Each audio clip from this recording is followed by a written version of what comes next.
Graduation season is just around the corner, so let's make a fun graduation card.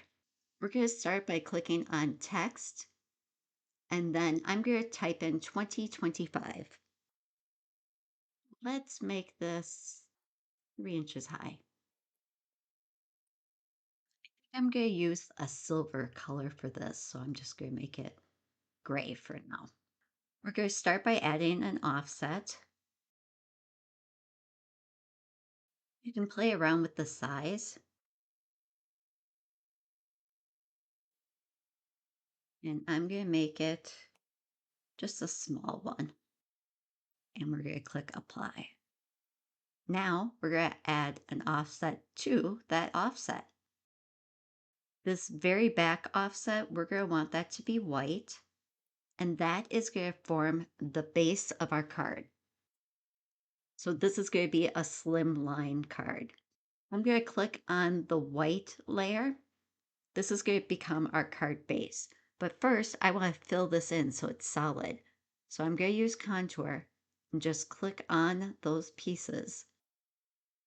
You can see that made it a solid shape. Now I can duplicate that, and I'm going to flip it vertically and just bring it up here. Let's turn off our other layers so we can just see what's going on with our base of our card.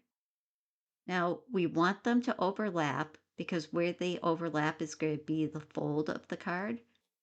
So I'm going to bring it down a little bit more so that there's pieces touching with each letter. Then I want to be sure it's centered perfectly over each other. So I'm going to align and center horizontally. Next, I'll go under Combine and click Weld. That's going to join this so that it's one card. Let's go back to Shapes and add a score line. I'm going to rotate the score line 90 degrees and make that 7 inches long. Oh, our card's almost 8, so let's see if, yes. So let's just make this 8. Now I can select all of that and align that to the center. And now this score line is perfectly through the center of this card. Now I will click Attach. Attach holds the placement and position so that the Cricut knows I want to first score this line and then cut this shape. Let's turn these other layers back on. You can see they're behind the main card base. Whenever you do an action to a piece, it pushes it to the front layer. So to move it back, I'm just going to use Arrange and send this to the back. And that's it. Now I can cut my shaped number card. Now, before we do anything, can we just look at this cardstock? This is a sequined glitter from 12 by 12 Cardstock Shop. I will put my coupon code in the description below. This card is going to come together so quickly. Just grab that base piece, fold it in half, right on the score line. Boom, you're done. Now you take the offset layer I did mine in black, just putting some double-sided tape on the back. I love that because these numbers were close enough together, they connected together when I did the offset and cut as one piece. So the 2-0 cut on its own and the 2-5 cut on its own.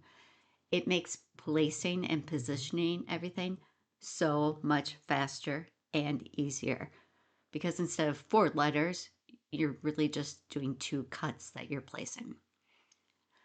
After you have this layer attached to the base, you're just going to do the same thing with that top layer.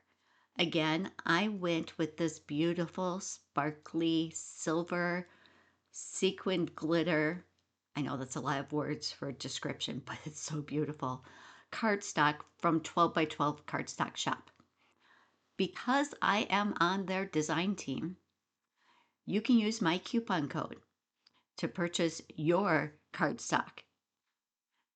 I'm also going to be using my Zig two-way glue pen.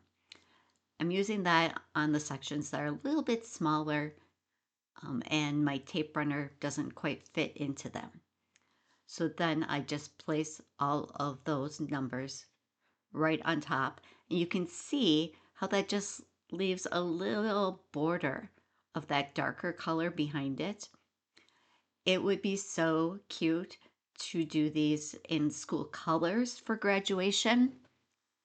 You could even do these for maybe somebody's getting married in 2025 and you want to do this in their wedding colors. That would be really pretty too. You can actually do this for a birthday card.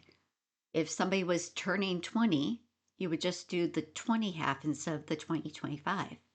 So there's another idea of how you can use the same process for making a shaped number card in Cricut Design Space that we went through, but use it for any occasion. And you don't have to use the font that I used. I picked this one because it's got some bigger, thicker sections. I didn't want anything too thin and delicate looking, but if that's the look you're going for, go ahead and try that. Before you go, make sure to like, subscribe, and comment below. I love to hear from you.